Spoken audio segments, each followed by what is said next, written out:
Yellow, host of Light Full Circle Radio. What's good? All right, so we are less than 10 days away. Until the election, we've been talking about this. We've been agonizing about this now for the course of the last, pretty much since Trump lost to Biden 4 years ago.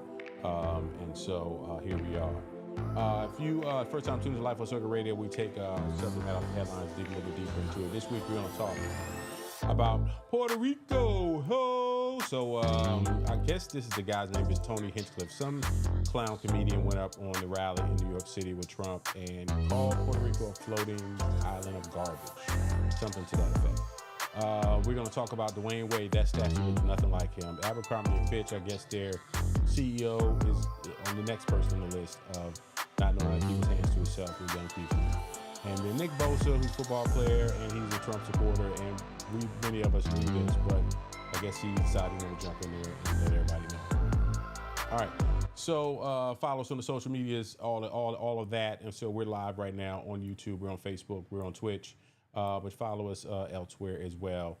Let me tighten that camera up because I don't like that. It's too much going on, Boom. Boom, boom, boom, boom, boom, boom, boom, boom, boom. All right, we're gonna do that. Super producer. Y'all better be ready. There's gonna be a lot of cussing on today's show. Oh my God. I'm glad you warned me. My goodness. You know what I mean? At least I wish we had a little beeper thing. I'm getting ready to see if I don't have it. But I don't know. All right, so because you already told me, you're gonna act like you ain't got no daggum sense. So let me go ahead. And while he's finding, let me tell you why. I got that. I was saying that's the right sound effects. Go ahead. But listen, guys, so much stuff happened over the weekend that just made you go, are y'all serious? Is this really what we're doing? This is what we're doing. I mean, and listen, I say this every week that people are slowly leaving the MAGA movement, leaving the stop supporting Trump. This whole rally this past weekend that had Dr. Phil, because I forgot to add that to our hashtags, Dr. Phil, the horrible comedian, Trump saying Beyonce's name in a really weird way. Beyonce. I can see if I can find that video. Everybody made a dance track out of that. Let me see if I can get Trey to send this in. It was too much for people to handle. It really was. I mean, we could just dive right into it. So which clip do you want to lead with, Dr. Phil, or do you want to lead with Tony Heath? I didn't know anything about Dr. Phil. Go ahead. Well, no, we're going to start off with his name, Tony Hinchcliffe. What up? Hinchcliffe. His name is Tony Hinchcliffe. He is a conservative comedian, and he made two jokes. The one joke we're going to show you is a joke about Puerto Rico, and I use quotes around joke because it wasn't funny, and I'm dying for someone to explain the joke. Because, people always do. Comedy is subjective. It's like art is subjective. And it was funny and it was interesting. Well, explain to me where the punchline was. So let's go ahead and listen to this. Yeah, this is Don Lemon. Don Lemon, let's hear what Don has. Might kill Donald Trump's chances of becoming president. This one stupid racist joke. Watch. I don't know if you guys know this, but there's literally a floating island of garbage in the middle of the ocean right now. Yeah. I think it's called Puerto Rico. It wasn't funny. And it was bad. And the campaign knew it. And they released a statement almost immediately trying to distance Donald Trump from the comedian and that joke. But not before some really high-profile stars started reposting videos of Kamala Harris's support of Puerto Rico, like Bad Bunny, J-Lo, and Ricky Martin. They have hundreds of thousands, if not millions, of loyal fans. That comedian, Kill Tony, may have just killed Donald Trump's chances of becoming president with one racist joke. You want to see the... I'm not convinced, but so that wasn't it. He also talked about how Puerto Ricans or Latinos pull-out game is terrible. That's why they have a bunch of kids. I'm paraphrasing. That was okay. Now I know it wasn't going to be funny, but that was funny. I thought he was going to compare Puerto Ricans that the pull-out games that we're going to compare to Nick Cannon. I was going to be like, okay, now I got to laugh. I shouldn't, but that would have been funny. So, but the other joke he had that was racist, saying how black people don't carve pumpkins on Halloween, we carve watermelons. Yeah. He talked about the carving watermelons, and so it's just crazy to me. This is where we are. But hey, we are sprinting to the finish line. Bring out all your racist tropes. You got Hispanics who don't know how to pull out. You got Puerto Rico being a floating island of garbage. You have black people in the trope of the watermelon jokes. My understanding it was a 6 hour rally, and then you've got that Joe Biden is asleep and Beyonce and Kamala is at the Beyonce dance party, and these people live in a different world. I just look at this stuff and I look at what's going on, even in the religious space. It's crazy. Let me fix my camera. Go. But listen, it was really interesting because, that joke that he was not even received well by the crowd. You would think at a Trump rally, everybody would laugh at anything. But if you listen, when he makes the joke, maybe 20 people laugh in a room full of 20,000 people. The other people kind of groan weird. And he goes, oh, okay, I see where I'm at. I see, blah, blah, blah. So he knew the joke wasn't funny. The watermelon joke also got the same reception. Mm-hmm. Nobody laughed at it. Everybody was just kind of like, I heard some laughs. I don't know about you. I know the video I heard. It must have been a laugh track because I heard some laughs. No. I heard but a room full of 20,000 people. We're talking about Madison Square Garden. We should have heard a roar of laughter. Did you hear a roar of laughter? Because I didn't hear a roar of laughter. Well, I heard too many laughs. To me, the number of laughs I heard were too many. I just look at this thing and I say to myself, this is really, really an interesting time we're in. We have the Swaggart family. I know which Swaggart it is because Jimmy Swaggart's long. I don't know if he's gone, if he's seen out now. But his son comes out as his white pastor. He wants to question the black church about the black church's support for Kamala. And so at this point, the gloves are off. All this being nice that the Democrats are doing. Can I read Jimmy Swaggart's quote? Yeah, go ahead. The statement I'm about to make, I'm going to be called a racist and I will be called every name under the sun, but somebody needs to stand up and speak to the black church. Swaggart began his critique to members of the Family Worship Center Church in Baton Rouge, Louisiana, where his father remains senior pastor. When the largest African-American Pentecostal denomination, when that leader stands up and said, I endorse that woman, he is saying, I endorse murder, I endorse homosexuality, I endorse lesbianism, I endorse transgenderism, I endorse every evil that hell could prosper, bring up to be right. That's wrong, folks, he said to an applause. What he said was, are we shocked by his comment from a Christian standpoint? Yeah, well, no. From a white evangelical standpoint, no, I'm not. From a Christian standpoint, no, I'm not shocked. This faction of Christianity is the reason why people are leaving the church in droves, right? Because it's like these people position themselves as complete weirdos, and as someone who grew up in the church from a childhood, but when I was working in this industry where we met. Working in this industry, working in the televangelist community, when I would hear black ministers and black pastors who would reference the Swaggart family and reference the Kenneth Copeland to the world and all of them with such reverence, and I would sit back, and that never felt good to me because I was like, you got this very successful ministry, you're changing the lives of all of these black people. But I remember walking into a pastor's office who will go unnamed, who had a portrait of him and his wife. He had a portrait of another black pastor, legendary pastor and his wife, and he had Kenneth Copeland and his wife. And I didn't really know who Kenneth Copeland was really at that point. I looked up and I said, okay. First of all, it was so wild to me that I had also asked this. The owner and his wife? Huh? Was the owner and his wife that we're talking about? No, it wasn't that business. It was in the church. I was in this church's pastor's office. And the crazy thing about it was after I went into his office and I saw these three portraits, and then I had a better relationship with his brother who ran the ministry day to day outside of him being a preacher. And I said, Pastor such and such. And mind you, I grew up in an AME church. So growing up in AME church, there was a picture of Jesus, and it was always a portrait or something. There was no picture of Jesus in this whole place. And so I said to myself, I don't see any picture of Jesus. And he was like, yeah, you never will. And I was like, okay. Now, mind you, that's a different conversation around. Go ahead and fix your camera. Fix your camera, and I'm going to rant for a second. Go ahead. So the place Miguel is talking about, and I'm not going to put the name out there, I worked there as well. It's really where me and Miguel met, where honestly meeting Miguel changed my entire outlook on life. I'm so blessed to have worked there for the purpose of Tracy and Miguel.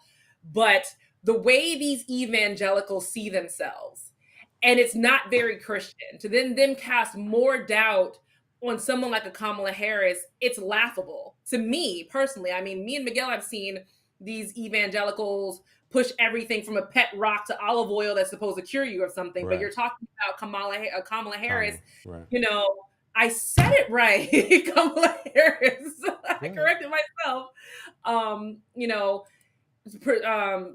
supporting murder and all this kind of stuff. And listen, we have to realize that even the Pope, the holiest of holy when it comes to the Catholic Church, has changed his mind about certain things.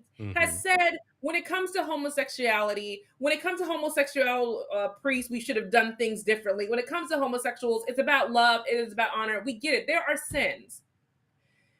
We shouldn't be doing everything. But to call Kamala Harris supporting murder is ridiculous. And it's so many nuances to go into, but I just think saying that you endorse a murder for endorsing her is crazy. I just, because these people that are their audiences are so gullible, and you know, I heard people from that stage Saturday night call Kamala Harris the Antichrist. So I look at this stuff and I say to myself, the line is so deep in the sand right now. You know, now mind you, the same, not this weekend, but last weekend, Kamala was at Jamal Bryant's church in Atlanta at Stonecrest. Girl, I'm through trying to get you to see what Jamal Bryant is doing right now, which is a lot. But he has 5 babies mamas. I have nothing. Let me tell y'all something really quick. We could be at a very public event, and Miguel and his wife could be like, Nakia, behave. Jamal Bryant is walking up to us. I will literally be like, nah, I'm cool. I'm gonna go find a bar. It could be a Christian event, ain't no bar. I will go find my purse where a nice little cocktail will be in there. I just don't like him. He's not Christian. He is very Christian, and so we're having a whole conversation around the evangelicals, and I hear Jamal, and you just off the rails. And Jamal Bryant fits right in with the swaggarts. He does not. He does not. I say that because I know what he's doing. Fit in with the swaggarts? What about Eddie Long? God rest his soul. Eddie Long, God rest his soul, and Jamal Bryant is the pastor of the church where Eddie Long has been gone now for 8 to 10 years. Not a surprise. So Jamal Bryant and what they're doing in that church, in that community, is game changing in the Atlanta market. It just is. But that's neither here nor there. So the bottom line is, now you're finally starting to see more black pastors that are stepping up, and they're saying, I'm not going this far. And the Jamal Bryant to the world, and some others that are stepping up. And then there's still some of those who are coming out here, and it's just amazing to me. I'm almost more appreciative of the type of ministers that are saying, I'm stepping out of this. I'm not putting myself in this. And I just can't imagine. To me, it doesn't make sense. Anyone who can get 2,000, 3,000, 4,000 people in a church every Sunday morning and preach the way some of these people are preaching and get claps and applauses. And I'm just saying to myself, like Shawnee O'Neal invite me to these type of churches, right? Shawnee O'Neal's husband. What is his name? I don't remember his name, but yeah, I can see his face. Because the reason why I bring him up is because, again, he's in that weird kind of saying whatever in front of the pulpit without really, he might be giving back, but he actually told his pulpit it makes no sense to give to the poor. And Jamal Bryant, God, I may have my issue with Jamal Bryant. Jamal Bryant actually came and said, listen, I have to correct that. It is our job. Everybody has to correct that. As a people to give to the poor. It does give back to the kingdom of God to give to the poor. And he's exactly right. So, I don't know. There's a whole evangelical question that we can have. And so we're reading the same book. We're reading the same Bible. And for some reason, somehow he got out of that giving to the poor. You're sitting up as a minister of the gospel, getting up to somebody, you give it to the poor is not giving to God. And I said to myself, you know what? I'm done with these clowns, man. I just cannot do it. The ones who I have relationship with, the ones who I respect, those are my people. The rest of these clowns can kick rocks. And especially the ones that's making excuses for Trump. Go ahead. And you made an amazing point. I'm with you when I actually appreciate the pastors who are staying out of it, because I talked about this months ago, how my pastor did this whole them against us thing when Trump was shot, and that rubbed me, my mom, and my Hindu husband, who comes in there just to support me as a wife, as a Christian wife, was like, It's a beautiful I don't thing. like that. I don't like it. We gotta go. I don't want to be in here. It's making me uncomfortable. Because in the Hindu church, they don't do it at all. They don't even say, I don't care if Biden got shot, Trump got shot. They'd be like, oh, it's another day. Let me read from the books, and that's it. So I appreciate, like I said, the pastors who are staying quiet, who are staying out of it, who are just devoted to doing what they need to do, devoted to their flock, and leaving us alone. And those pastors can't wait till November 6th. Like, they can't wait till this is over. Right. And but you know, I posted something the other day on my I am concerned. I'm concerned about November the 6th. I just am, because I think there's a lot of folks who are really, really excited about what's going on. There's a lot of people who really believe that Kamala Harris has this thing in the bag. This is something that I posted the other day. I said, for the sake of your mental health, prepare yourself for the possibility of Harris loss and 4 more years of Trump. Tribalism is rampant in our society. And because there's conversations that are going on both sides of this that we're not even talking to each other. You know, I was at the bar having lunch today, and there was 2 guys sitting next to me. They were probably at 3:00 in the afternoon. We're probably 4 beers in. I could tell that they were good and saucy. And I'm at the point now where, you know me, I like to engage people in conversation, a little bit of debate, you know, whatever. I was just like, I don't want these guys. Don't say nothing to me. I don't want y'all to say nothing to me. Everything about them said Trump supporter. Everything about them said Trump supporter. And I could be dead wrong. And then the guy just starts talking to me about football, which seems to be that's just the thing that everybody thinks it's okay to have this conversation. We can go to Nick Bosa after this, right? Well, no, for men it's football, for women it's housewives. Safe zone. It's the safe zone, right? He starts talking about football. And everything in me wanted to make sure that I didn't say anything to him that triggered him to start to get into a different type of conversation. That's where we are as a society at this point. Because I'm not going to take no whole bunch of shit from you. No. Just not. And I'm trying to avoid even getting into that level. But that's where we are now. We really are in a powder keg as a society. And, you know, getting to November the 5th is something, and really getting past November the 5th, because this will not be over until January. And outside of, you know, this being a very weird, dangerous time, I just posted that we're going to talk about this for a quick second because it ties in everything that we're talking about. Because you have this, and I still want to talk about Dr. Phil. Yeah. They're setting ballot boxes on fire in Arizona.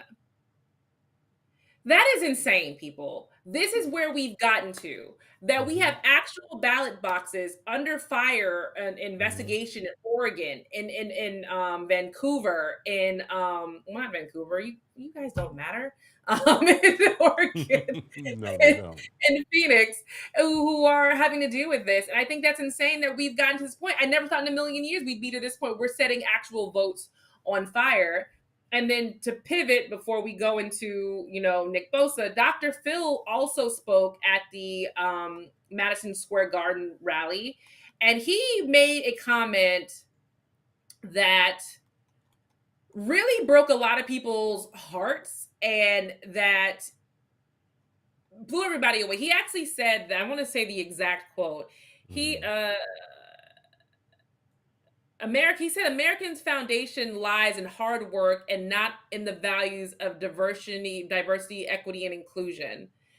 He basically said that, okay, here he is. The country was built on hard work, added value, and talent, not on equal outcome, not on DEI. This country has built on hard work. Let me make a very, very clear statement that I've never made, that I make now.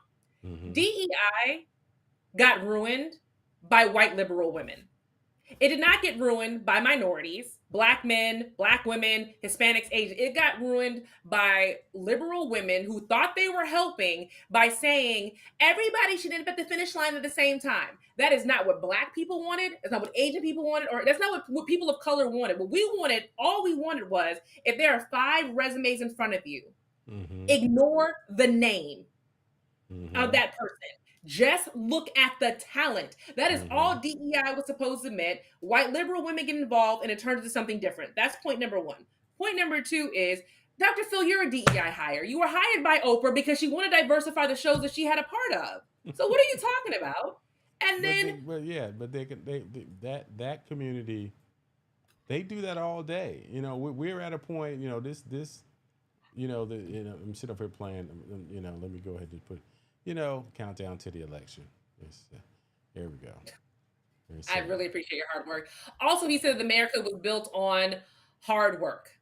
I will punch you in the face, Dr. Phil. It was not built on hard work. It was built on lazy white people who had to go to a whole other country to get a bunch of brown people to do the work for them. And those brown people were Black and Indian. And I say Black and Indian because the Indians got dropped off in one place and the Black people got dropped off in America. So that's what it was built on. Yeah, but you can't tell white folks that all that is not behind us, and that now we're all just a bunch of whiners and complainers, because it's all behind us now, right? It's all. I'm gonna move it over there. I'm gonna move it over there. Get out there. Appreciate it. So, and here's the thing. Like, Grant Cardone is someone who in the business space, a lot of entrepreneurs respect Grant Cardone. Grant Cardone was on that stage with Trump the other night too. And he was out there talking a bunch of crap about liberals and we got to beat them, blah, blah, blah, blah, blah. These people, they absolutely, positively, truly hate people like you and I. Unless I put on a red tie and a white shirt and a blue jacket. I put on a red tie, white shirt, and a blue jacket. I'm one of them. They love me if I put on my red shirt, white shirt, red tie, blue jacket. Byron Donaldson's cousin. Oh yeah. They love you if you assimilate. Here's the thing, guys. We're not going to assimilate. Assimilation has not done anything for us. It's done nothing for our community. And so, when you talk about why we don't rock with you, that is why. All right, let's move on. We got so much we want to get into today. Where are we going next? Let's talk about Abercrombie and Fitch, because you're gonna have to educate me on that. What's going on with that? And I'm proud to educate you on that. And for people who are my age group will probably understand this a little bit better. Abercrombie and Fitch was that store in the mall when malls were still popular and everybody was going to the mall for, school year clothes. Well, when you went in it, the aesthetic was very, very thin, very, very white. And it was kind of expensive for our age group. There was a documentary that came out on Netflix that kind of showed the underbelly of Abercrombie and Fitch's stores, how they were not allowed, Black people were really not allowed to work there, and that your hair had to be a certain way if you're going to work there if you were Black, that your clothing had to be a specific way. And when they did like store walkthroughs, or when the CEO would come in, they would tell all the Black people, don't come in on this day. So it was a very racist company. Very racist company. Another part that kind of got highlighted in the documentary was that there were boys who were models.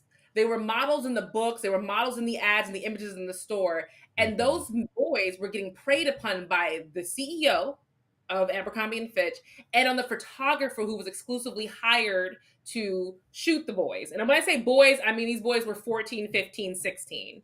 And now the CEO, whose name is... Yes. For the first time on Facebook. I think his name is Mike Jeffries. I want to say that's his name. Yes, Mike Jeffries. Yeah, Mike Jeffries. Mike on the screen. Mm-hmm. Yes, Mike Jeffries has to now face those real allegations and charges of sex trafficking. And when the feds get you, they're not just giving you allegations like I'm saying. They've actually got real evidence of sex trafficking. He is terrifying looking, by the way. Scary looking. Oh, God, look at those teeth. It looks like it looks like a Halloween costume. People, your teeth, if you ever leave the dentist office and your teeth look like they've been painted over with whiteout, that means there's a problem and you need to go back to the dentist. Look where he was arrested in West Palm So here we go. Beach, As a Florida. result of my reporting, he was arrested this week by the FBI in charge of running an international sex trafficking and prostitution business, along with his British partner, Matthew Smith, and their middleman, James Jacobson. authorities acted after hearing the guys' podcast at the Abercrombie and Fitch guys, in which I unearthed evidence that Mr. Jeffries 80 and Mr. Smith 61 had been at the center of sophisticated global operations involving network recruiting and a middleman scouting young men for sex. This is a fact. And they talk about this in the Netflix documentary. I hope everybody goes and watches. I think it's called White Hot. And it shows they would get these men from different countries. They would shoot them. Oh, you're going to be a model for Abercrombie. Travel them to other places, hook them up with different men, and just be like, that's just a part of the game. You're fine now. Now you're in the States. Oh, wait, we got this other shoot we got to do in the Cayman Islands. Oh, you're having sex here? It's okay. It just happened. No big deal. Take these drugs and go back and forth. Ladies and gentlemen, that's sex trafficking. And what a lot of people... what a lot of people in the public are upset about is like, why is he getting treated differently? And why was he allowed I think it was an $8 million bond, and Diddy wasn't? A specific reason, and I'm tired of explaining this, is that Diddy got actively caught tampering with witnesses. That's why Diddy is in jail with denied bond. This guy is not doing that, which is why he was given a bond. Yeah, okay. And he's white. And What? He has white teeth. People keep saying the white thing, but you cannot... it's not all just about being white. I'm not saying that's the only thing, but go ahead and finish. Because not Jeffrey Epstein. Well, he died because he ain't getting no bond. They were like, Jeffrey Epstein. Didn't he commit suicide? He committed, quotes around suicide. I was thinking about Harvey Weinstein. Harvey Weinstein, was he given a bond when they finally arrested him? I'm not following these stories. You can educate me more. I'm not following these weirdos. Go ahead. Okay. Let's just change the subject. Let's go back to something Miguel knows a lot of. I thought you were going to press the crickets button on me while you were reaching back. I was like, not the crickets. Let's talk Nick Bosa. Do you have that clip of Nick Bosa? No, I don't have that clip of Nick Bosa. Nick Bosa is a football player, and I'm trying to think. I think it's him and his brother. I think it's two of them, and they're both defensive ends, and they're both very good football players. But the one with the Los Angeles Chargers, he's a Trump supporter. He's been a Trump supporter. He hasn't hidden the fact that he's a Trump supporter. And so when it's all said and done, they said something about him going, and I'll pull it up. He went into somebody's interview and put on his "Make America Great Again" garb. Go ahead, finish your thought. We love this bike, and our daughter doesn't want. So Nick Bosa, I think a player was being interviewed. I want to say it was a quarterback. He was small and white, so that just makes me assume he's a quarterback. I don't know. He could have been a mascot. I have no idea. He was getting interviewed by the sideline reporter, and out of nowhere, Nick Bosa comes out with his Trump hat that's gold and white and points to it, laughs, and then runs off. And that is a violation of the NFL's rules. The NFL does not allow any political endorsement on the field at all whatsoever. And a lot of people, surprisingly, who were against Colin Kaepernick were also against this. They were saying, no, this is not appropriate. This is not what you should be doing. This is against NFL rules. I don't want to see this with my football. I do not care. Why are you showing this? The video you sent me doesn't have it. It's this guy just talking about it. Okay. And a lot of people just were very much against it. And listen, I'm with them. You should not be doing this on the field. This basically looks like the 49ers have endorsed Trump. Colin Kaepernick was kicked out of the league 7 years ago now, simply for kneeling and saying, hey, just show some humanity to us. And so since then, people like him will come out and Bosa will do what he's doing. And so it is what it is. The bottom line is these racist rat bastards, they don't care anymore. They don't feel like, it's almost like now they're getting a couple of generations removed. This guy, Nick Bosa, has never experienced the level of racism in the society that was around in the 1960s. He's probably 25, 27 years old. So he's a new racist. He's a young racist. And you got these books, these education systems that are now saying, they're not even teaching slavery. They're calling slaves and that whole era not what it was. And so, we just got to learn how to live with this nonsense. And they just need to stay over there. Stay away from us. We'll stay away from you. We need to continue to build our own society so these type of clowns can do what they do. Because here's the thing. At the same time, we got misogynists that are black, that are treating women like trash, that we're cheering on every day on playing football or basketball or baseball or whatever. And so it ain't like there's black folks who are absolved from this nonsense. But Nick Bosa is what it is. Hopefully but even his career will be short. And there's the problem. So he did this on the field. He still had to go to the media room, and I don't know what he thought they were going to ask him. They were all like, "So, what's your deal, dude? Why did you do that?" And he's like, "I'm not going to talk about too much about that right now, but I think it's an important time." That means somebody from media has already been like, "What you're going to do is not talk too much about that, and if you do, you won't play for this team anymore. I promise you, you won't play for this team anymore if you don't shut I up, don't. I tighten don't up. think that was told him. I don't think he was told that. I will bet you any amount of money. They're not going to be like, no, you can't support Trump. But they're going to be like, you can't do that in your uniform. I just think the conversation is different for Nick Bosa with the ownership group than it is for Colin Kaepernick. Because they're not even talking to Colin anymore. Colin, you're out of here. You're done. Nick Bosa has been doing this for the entirety of his career. He's probably in year 4 or 5 in the league, and he has been like this the whole time. But he also supported Kaepernick when he kneeled down. There's actually proof of him supporting him, and quotes and tweets and pictures saying, "Hey, if it's helping somebody, whatever." There's tweets and pictures of it of him supporting. I would love to see that, and I'm gonna take your word for it. But that just at the same time, it can be okay. I'm going to support this guy because I'm gonna come right back with my smoke. And here's the thing, I don't understand how anybody in this day and age with the level of racism and vitriol and misogyny and things that Trump espouses can support him unless that's who you are as well. If that's who you are, if you're a racist rat bastard and you love those type of people and you love that type of energy, then that's who you're going to support. And that's who no one can wear that hat. No one can Sorry. no one can project that to me, and I can see you any other way. And they try to make different, I'm at the point now, Trey and I Leighton, what's her name? Abby Phillip will have these conversations now, become a thing on CNN where she has these debates every night. And Trey be like, "Oh my God, it's getting my blood pressure up. I can't watch this." And I get it. Yeah, I can't. I get it, man, because some of those conversations, I'm just like, some of these Republican cats will come up there and they're just it's like they're trolling America. That's the part that gets me. When it comes down to what happened in Madison Square Garden the other night, it really felt like they're just trolling. They're just like, man, we can say anything, and that's the part that doesn't make me that makes me uncomfortable, because I feel like they know something in what they got planned that we are just not taking seriously enough. Because what we do know is that when this thing is all said and done, it's not going to be done November the 6th. It's not going to be done November the 6th. So prepare to be stressed out during your holidays. Yes, what? If Kamala wins, it is going to look like on January 6th at her inauguration, it's going to look like Fort Knox. Because, like you said, it's not going to be over. It is going to be January 20th. Everybody's on a watch list.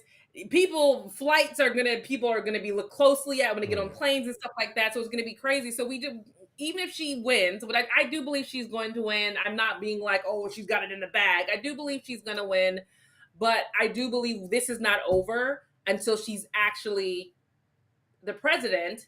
And then even after that, they're gonna have to tighten up security. Well, yeah, it's going to be crazy. Here's the thing. Regardless, the world will change January 20th, 6th to the 20th, right? Yes.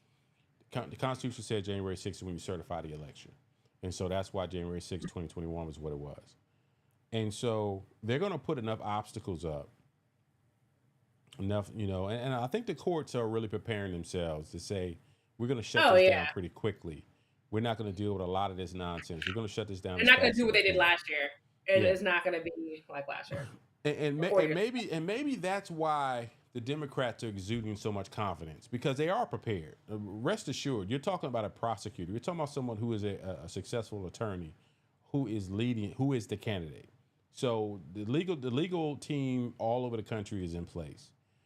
I'm just at the point that the violence and the vitriol that is getting ready to ensue is what I'm concerned about.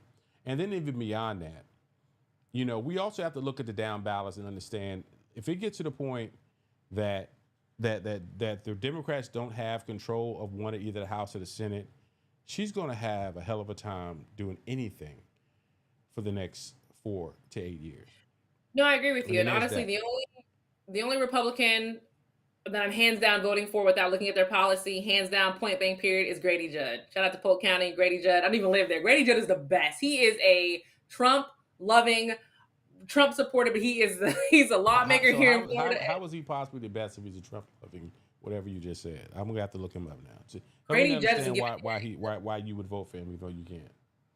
He doesn't give a darn if you are black or white, and he has his own YouTube channel because he's the he's a sheriff. What is he? What is it when you're not? What is the other thing? I think he's a sheriff. Yeah, I'm looking at it. Polk Sheriff County Sheriff's Office. Yes. Help me He doesn't care if you are why white. you support him. He doesn't care if you are. I got bit by a mosquito. Oh, in the house. He doesn't care if you are black, white, rich, poor. If you watch his YouTube channel, he goes after everybody equally. He does not care, and I appreciate about him because he doesn't care. It has nothing to do with skin for him. It has to do with you're doing something illegal, and I'm going to put you out. It's not even something where, oh, you're an immigrant, so I'm going to go after you because you're an immigrant. He's like, no, well, you're an immigrant who is doing super duper illegal stuff. You can't stay here. But there was a person who was an immigrant who had like a small traffic ticket, and he was like, no, we're not about to make a big deal out of this because this person had a small traffic ticket. This is stupid. But like I have watched his YouTube channel and he's just equally all over the place, but that's neither here nor there. Let's keep it moving. Would you like to go into sports, or would you want to tie sports and huh what into one thing? Because both of my huh whats are sports related.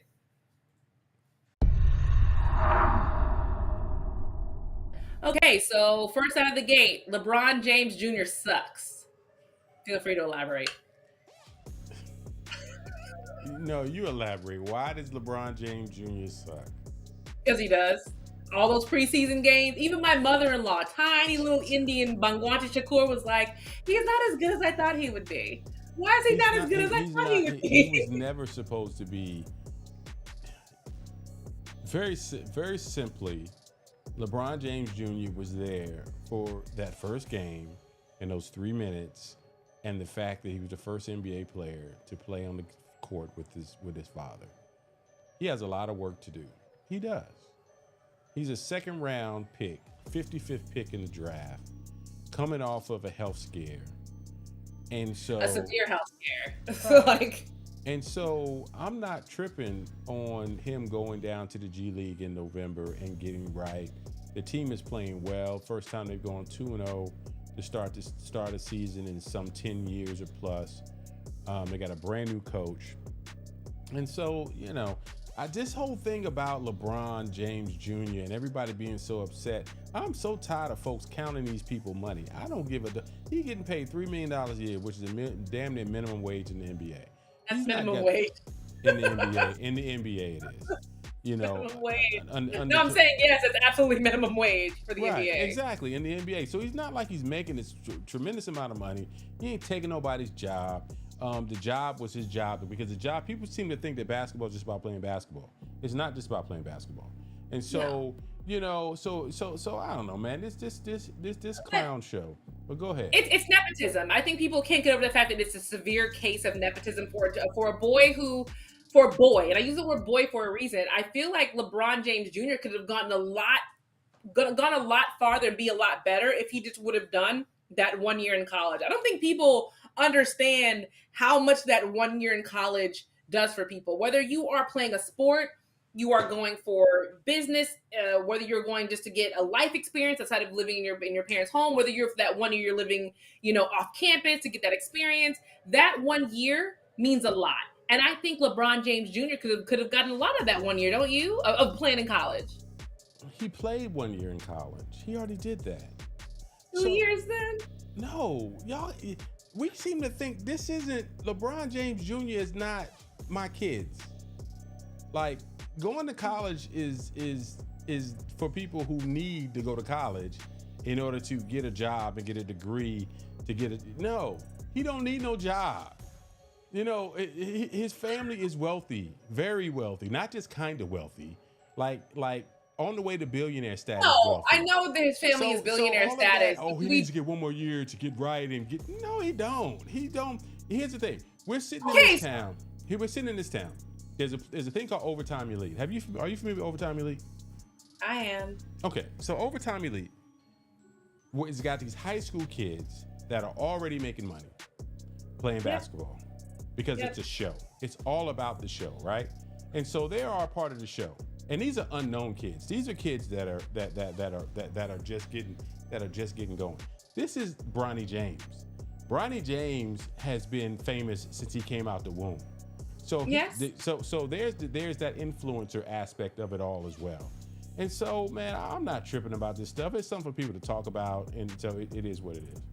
Fix your camera, and I'm gonna go. So I get what you're saying, but I also feel like a lot of these celebrity kids, when they fail, yes, they can fall back in their parents' house, which is a wonderful thing. They can fall back on money, but they also, when these kids do that, they end up doing dumb stuff. Let's use a perfect example. T.I.'s son, the little one that looked like a albino sideshow Bob. He has zero talent, zero anything. He has zero King. talent. I couldn't hear you because who? I was talking about T.I.'s son. T.I.'s son is surrounded by money. That boy is a dumbass. Like, his name is, what is it, King Harris? There's a couple of Is that his name? There's a couple of sons going on there. I don't know which one you're talking about.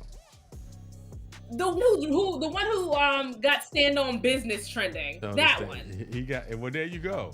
He got stand on business trending, and so there's his talent. There's his talent. Light skinned sideshow Bob. He looks like albino Bob.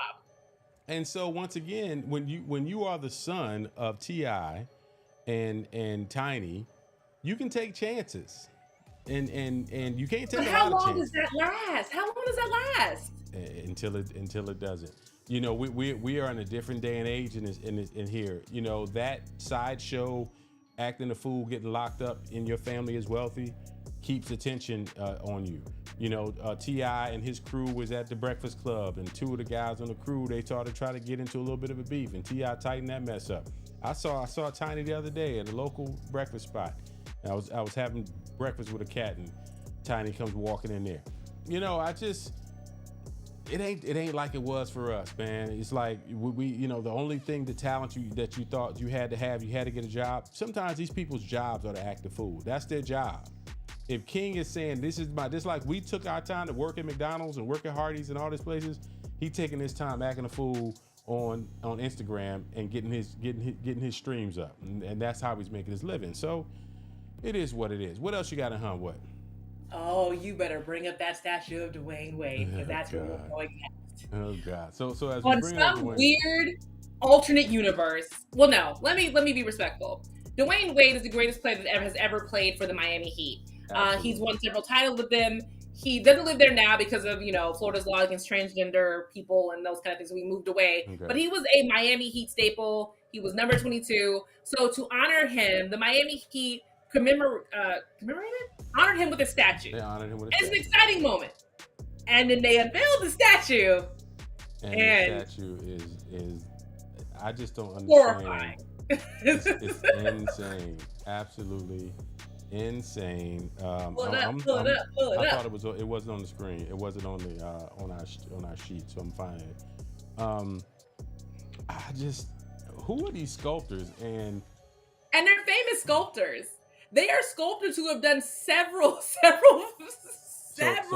So this statue is so amazing that Dwayne Wade does not have it on his own Instagram.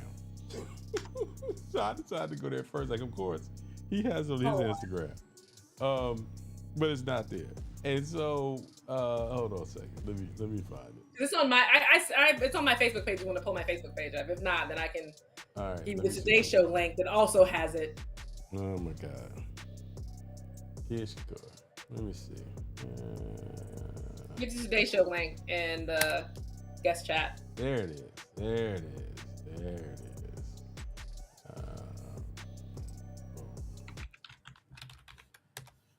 He don't even look happy.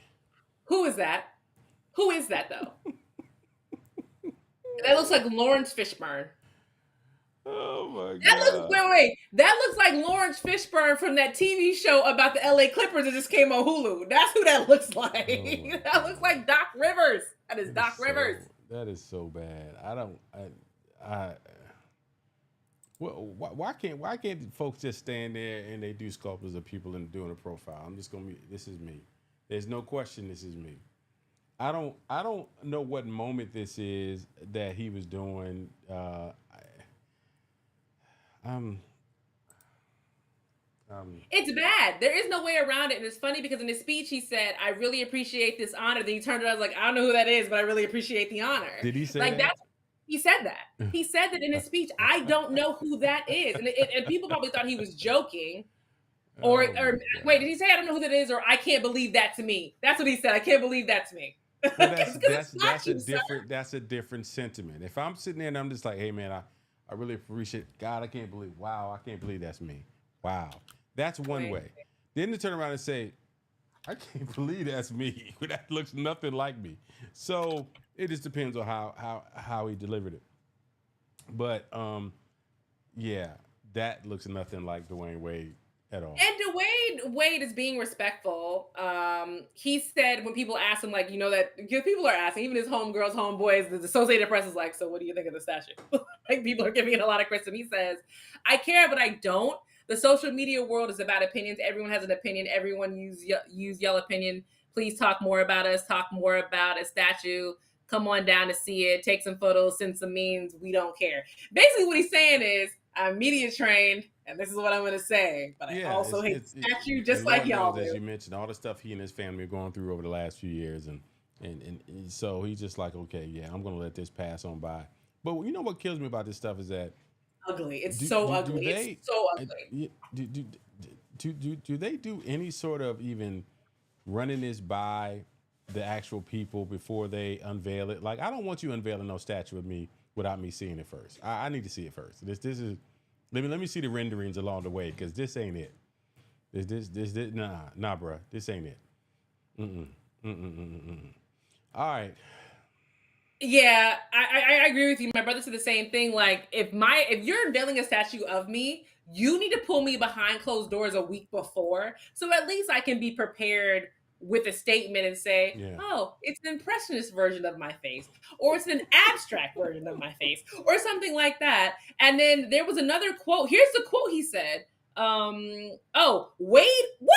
Wade was directly involved in the statue's creation, which took about 800 hours to complete. The moment was taken from a game against Chicago Bulls in 2009 after Wade hit a buzzer beater to lift the Heat to win in double overtime. Though he was quick to defend the artist that made the statue of him, he knows they just have to laugh, brush off the criticism, and move on. He says, I don't know a lot of people with the statue, do you? He said, wait, there was a funnier, wait.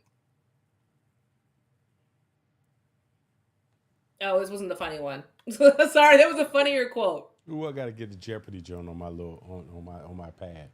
I know. So anyway, man, this is what he said. If I wanted it to look like me, I just stand outside the arena and y'all can take photos. I don't need it to look like me. It's the artistic version of a moment that happened there. That's bullshit. I'm sorry for cussing. That is a bag of garbage. If I wanted to look like me, I just stand outside the arena and y'all can take photos. What?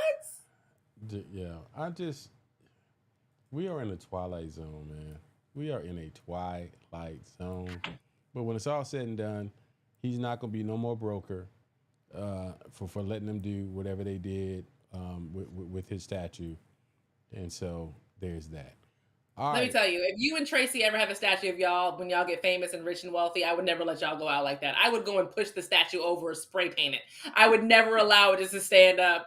Like, how dare you? I'm like, no, these are my two good friends. This is ugly, and I'm pushing it over. Why did I all of a sudden just had a vision of 50-year-old you running in some flats with some spray paint trying to push over a doggone statue, and me sitting back and saying, yeah, that's my sister over there. Lord have mercy. Hey. It is what it is. All right. What else we got? All right, we about to get up out of here. All right, what else we got? All right, what are you watching? That is literally everything. We have talked about all the stuff, huh? What are you watching? We're watching SWAT. Nothing else new has really come out on Netflix. And I'm like, oh, I have to watch that. I think we're in like that weird lull where the streaming services realize that the big shows are back. Yeah. And they're letting you watch the big shows. I am watching Brilliant Minds. Have you heard of Brilliant Minds? I've seen the ads for Brilliant Minds. I do watch some stuff. I think that's on NBC. I haven't watched. It's good. I haven't watched it. So, Found is getting worse by the week. Um, it is getting worse by the I week. tried again and I couldn't do it. I tried No, today. I was it's like, no, thank you. so there was a scene in the last. I think it was, I don't know which episode. There's a scene in the last episode. So they're looking for the guy. People not watching. It's found as Anyway, the guy who escaped took the Mike other girl. Gossler. Mike Carl Huh? Gossler. Yeah. Zach from Saved by the Bell. Saved by the Bell. There you go. That's where I'm always gonna go back to Saved by the Bell, and that's why I can't take him seriously either. So the guy from Saved by the Bell, he escapes, and so he's got this girl he's holding hostage, and they're looking for him. We gotta find her. Everybody's crying. Everybody's all upset. So then all of a sudden, the black girl just leaves wherever she was, and the next scene is she done walked in the house where he is, and she's standing right there with him, and she's taking him by surprise. First of all, if you're so afraid of this guy, if he is the Antichrist you claim him to be, as soon as I walked up in there, ping, ping, ping, ping, pew, TV show is done. He's dead, okay? You're dead. You're out of here. And It's over. It's over. No, she walks in the house, sees the girl she's looking for on the floor. She's all beat up and bloodied up and everything or whatever. And so then she starts talking to the guy, turns her back on the girl that's on the floor all bloodied and everything. The girl is all bloody, gets up and stabs him with some scissors or something. He falls on the floor, and then they start, they're hugging and embracing, they're crying and blah, blah, blah, blah, blah. And then all of a sudden, she turns around and he's gone.